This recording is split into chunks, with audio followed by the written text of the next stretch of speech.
ये यहाँ पर दूसरा यंत्र देख रहे हैं, इसको भास्कर यंत्र कहते हैं। मूल जिस स्थान पर हम खड़े हैं ये बड़ी पुण्य भूमि है। यहाँ पर पद्मश्री डॉक्टर विष्णु श्रीधर वाकणकर जी ने स्वयं पैर रख करके और खोज करते हुए बताया था कि ये स्थान जिसको हम ढूंढ रहे हैं वो यही है। अच्छा। और यहाँ पर जो है हम बहुत बड़ा एस्ट्रोनॉमिकल रिसर्च सेंटर बनाने जा रहे हैं। और आगे चल करके जिस प्रकार से इसरो वैज्ञानिक गतिविधियों में आगे है, ऐसे ही पद्मश्री डॉक्टर विष्णु श्रीधर वाकणकर वेधशाला भी विज्ञान की दृष्टि से बहुत महत्वपूर्ण कार्य करने जा रही है। अच्छा। है ना। तो इसमें ये यंत्र हम जो देख रहे हैं भास्कर यंत्र है। इस भास्कर यंत्र में 3 स्थितियां हैं, जो ग्लोब बना हुआ है, पाइप लगा हुआ है और ट्रायंगल बना हुआ है ना।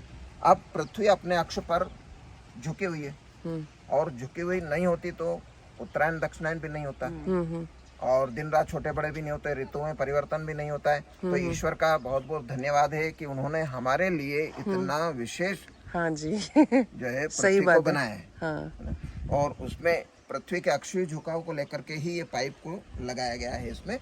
तो इसके कारण परिणाम ये हुआ कि इसके दक्षिण सिरे से हम इसमें आंख लगा कर देखेंगे तो इस पाइप के अंदर हमको ध्रुव तारा दिखाई देगा, पोल स्टार दिखाई देगा। शाम के वक्त। हाँ, 365 दिन रात्रि में अंधेरा हो, बादल नहीं हो तो पोल स्टार दिखाई देगा, है ना जी। What is the degree of tilt? जी, डिग्री ऑफ टिल्ट, एक्सिस का टिल्ट कितना डिग्री है? 26 अक्षांश अच्छा। और 26 मिनट, 23 अक्षांश, हाँ 26 डिग्रीज। हाँ 26 मिनट्स। तो ये जो है पाइप उसी एक्सिस में लगाया गया है। तो इसलिए इसको रात्रि में हमको ध्रुव तारा दिखाई देता है। दूसरा कर्क रेखा यहाँ से निकली है राउंड शेप में, तो ये पास में जो है सतना में से भी होकर निकली है और आपके नागदा वगैरह सब दूर है। तो इस स्थान का महत्व ये यंत्र बताता है कि इस कर्क रेखा के साथ साथ एक रेखा और यहाँ से निकली जिसको शून्य रेखा कहते हैं। 0 डिग्री द इक्वेटर। जी जी। हाँ। तो ये जो 0 डिग्री है, शून्य रेखा है, ये कालों के काल महाकालेश्वर के शिखर के ऊपर से होकर आ रही है। अच्छा। नहीं, इक्वेटर अलग चीज। Meridian, this is the meridian. Sorry 0 degree meridian. हाँ सॉरी हाँ। तो ये जो शून्य रेखा और कर्क रेखा दोनों यहाँ पर क्रॉस कर रही है, इसका संपात हो रहा है। तो ये स्वस्तिक बन रहा है। ये इसलिए यह पृथ्वी का उत्तर नाभि केंद्र है। ये महत्वपूर्ण बात है कि ये पॉइंट और कहीं पर भी पृथ्वी पर नहीं मिलेगा, सिर्फ यहीं पर है। इसी पॉइंट की खोज डॉक्टर वाकणकर जी ने की थी और उसके बाद में यहाँ पर शनि शनि ये यंत्र बन रहे हैं। अच्छा। ये कब तक इसको यूज करते थे 0 डिग्री मेरिडियन डोंगला का? ये कब तक 300 साल पहले तक करते ये थे? था। कब बंद हो गया? 1700 तक, 1800। हाँ, जब अंग्रेज आए तो उन्होंने इस स्थिति को बदला। तो यहाँ से वो स्पेन ले गए, पेरिस ले गए और आज ग्रीनिच में स्थापित कर दिया। तो वो वास्तव में ये महाकालेश्वर मीन टाइम होना चाहिए जो आदिकाल से चला आ रहा है। इसीलिए तो कालेश्वर। हाँ। महाकालेश्वर है। और हमारे सिद्धांतेश्वर में ग्रंथ में भी लिखा है भास्कराचार्य जी ने, यन लंकोज्जयिनी पुरोपरि कुरुक्षेत्र आदि देशांश स्पृशत सूत्रम मेरुगतम बुधैर निगदिता सा मध्य रेखा भुवः। ऐसी रेखा जो दोनों बिंदुओं को, उत्तरायण उत्तर बिंदु और दक्षिण बिंदु को मिलाते हुए कालों के काल महाकालेश्वर के शिखर के ऊपर से होकर जो रेखा आ रही है उसको शून्य रेखा मान करके संपूर्ण भू पर जो है काल गणना की जाती रही और आगे भी की जानी चाहिए।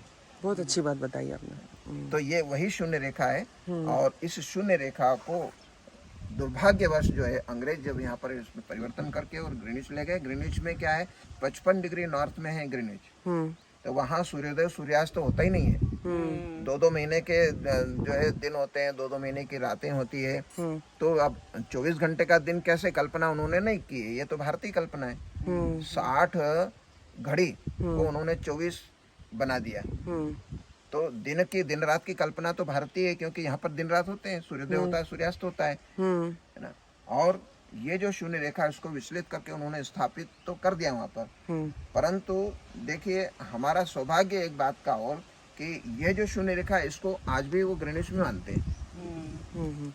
इसको आज भी वो ग्रीनिच में मानते हैं क्योंकि हमारी भारतीय परंपरा में सूर्योदय से तिथि बदलती है, दिन बदलता है।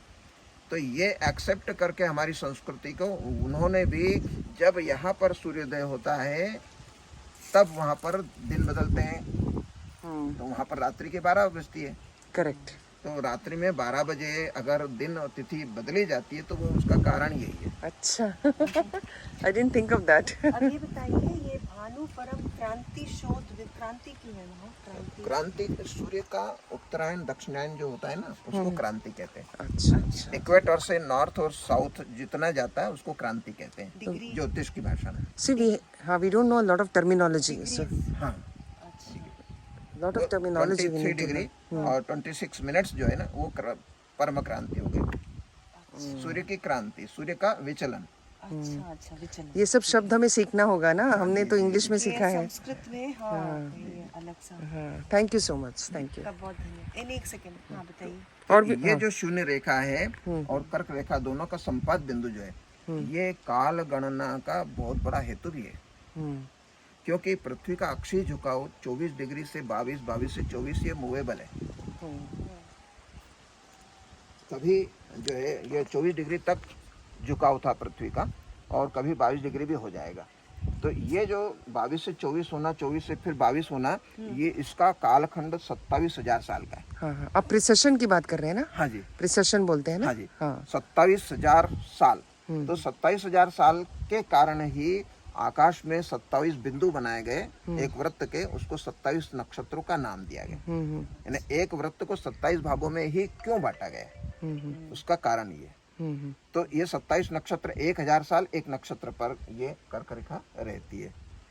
तो ऐसे 27 नक्षत्र पार करके एक पूरा कालखंड 27,000 साल का होता है। ऐसे 16 चक्र पूर्ण करने पर कलयुग का कालखंड आ जाता है 4,32,000 साल। तो आप 27,000 में जो है 16 का मल्टीप्लाई कर दीजिए, 4,32,000 साल आ जाएंगे।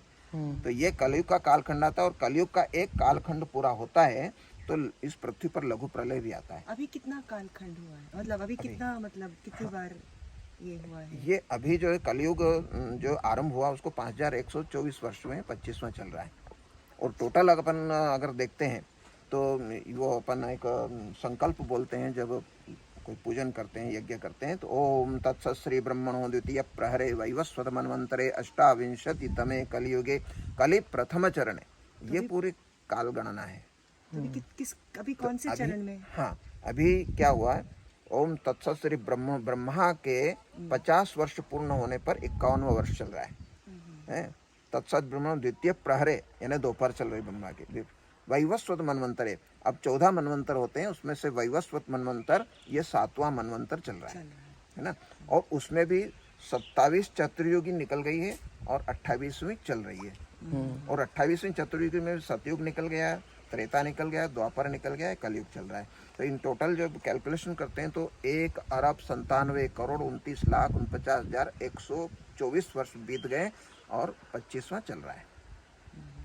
लेकिन इसमें भी थोड़ा सा डिबेट हो रहा है ना कि ये नहीं, डिबेट ये हो रहा है कि कुछ वर्ष इसको डेवलप होने में जो लगे उसको माइनस करके बताया जाता है, 1,95,00,000,000 बता देते हैं।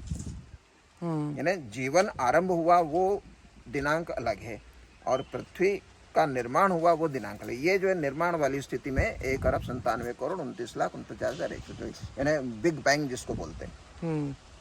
अच्छा तो ये टोटल जो है इस सौर मंडल का कालखंड जो है वो 4,32,00,00,000 साल है। अब इस 4,32,00,00,000 साल में से 1,97,29,49,124 वर्ष निकले। अभी तो आधी आयु भी नहीं हुई है। और बहुत सारे वैज्ञानिक आज के जो तथाकथित हैं वो हमको डराते हैं कि वो एक एस्टेरॉयड आ रहा है और पृथ्वी से टकरा जाएगा और हम सब नष्ट हो जाएंगे। तो आप कह रहे हैं हम कलयुग के बीचों बीच हैं अभी? बीच में नहीं है, अभी तो आरंभ ही हुआ है। अच्छा, 4,32,000 साल का कलयुग है जिसमें से 5,124 वर्ष ही निकले। अच्छा तभी हम शुरू में